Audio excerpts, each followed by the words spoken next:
नाज़िन ढढोलायार में कणक लोणजी मार्केट में अची वई, पर हुकूमत तरफां को भी खरीदारी सेंटर न खुलण सबब आबादगार सख्त परेशान आहिनि। उन हवाले से ॾिसूं था नसीर शाह जी ही रिपोर्ट। जिले टंडो अलायर के टिनी तालुकनि तालुके चंबड़, तालुको टंडो अलायर ऐं तालुको झंडेमरी में सरकारी खरीदारी कणक की खरीदारी जा मरकज़ न खुली सघिया आहिनि, जॾहिं त कागज़ी कार्रवाई में 7 सेंटर खुलियल आहिनि, पर उन्हनि में हिकु बि न खुलियो आहे।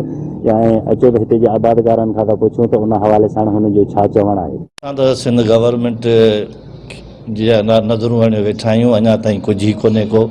1 मार्च खां ई जेके लावारा शुरू थी विया, कणक तक़रीबन जेको आहे असां वटि टंडो अलायर ज़िले में 50 खां 60 सैकड़ो ख़तमु थी वई आहे। आबादगार वीचारे 2000 रेट त ॿुधो, पर हाणे हू कणक करे केॾां। ज़ाहिर आहे हुनखे को बारदानो खपे जंहिं तां थ्रेशर कढे या उहा खपाए, तॾहिं जेको आहे सो वरी का वणनि जी पोखी कंदो।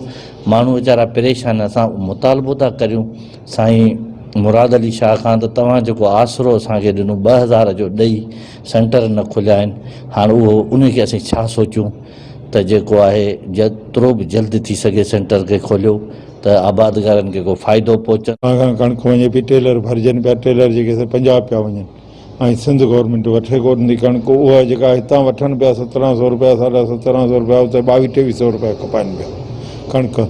ऐं उते पंजाब पई वञे, सरहद पई वञे, अफ़गानिस्तान पई वञे, हर हंधि पई वञे।